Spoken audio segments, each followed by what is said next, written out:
Hi friends, Vanavera movie review చూద్దాం. Movie director Avinash Thiruveedhula, Simran Chowdhary heroine, Srinandu villain పాత్రలో ఉంటారు. సినిమా ఓపెన్ చేయగానే హనుమాన్ రెఫరెన్సెస్ ఉంటాయి. మూవీ కథ విషయానికి వస్తే, హీరోకి బైక్ అంటే చాలా ఇష్టం.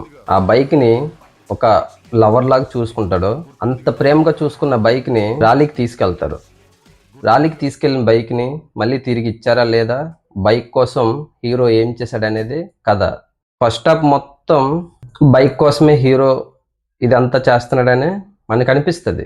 కానీ ఇంటర్వ్యూలో ఒక ట్విస్ట్ ఉంటుంది. సినిమా కథ మొత్తం అక్కడ రివీల్ చేస్తారు. ఇంకా పొలిటికల్ బ్యాక్గ్రౌండ్లోకి వెళ్ళిపోద్ది సినిమా మొత్తం.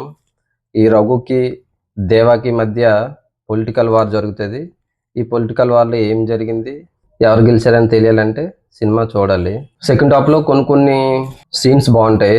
మార్చిలో జరిగే సీను చాలా బాగుంటుంది.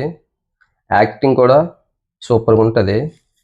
ఇందులో హీరో, డైరెక్టర్, ఎడిటింగ్ ఈ మూడు అవినాష్ తిరువదల అతనే చేసుకున్నారు. పాజిటివ్ విషయానికి వస్తే హీరో అవినాష్ తిరువదల, ఆయన యాక్టింగ్ పర్ఫార్మెన్స్ మాత్రం చాలా బాగుంది. సిమ్రాన్ చౌదరి తను ఉన్నంత వరకు బాగానే ఉంది. ఓకే, డబ్బింగ్ కూడా తనే చెప్పుకుంది. ఓకే ఓకే మిగతా క్యారెక్టర్లు ఆమని, సత్య క్యారెక్టర్లు ఓకే, పర్లేదు. లాస్ట్లో కూడా 2-3 ట్విస్టులు ఉంటాయి, అవి కూడా బాగానే ఉంటాయి. ఓవరాల్గా మూవీ చూసుకుంటే ఓకే, డీసెంట్, ఓకే ఓకే అనిపించింది. జస్ట్ ఓకే, చూడొచ్చు ఒకసారి. రివ్యూ నచ్చితే సబ్స్క్రైబ్ చేసుకోండి. జై హింద్.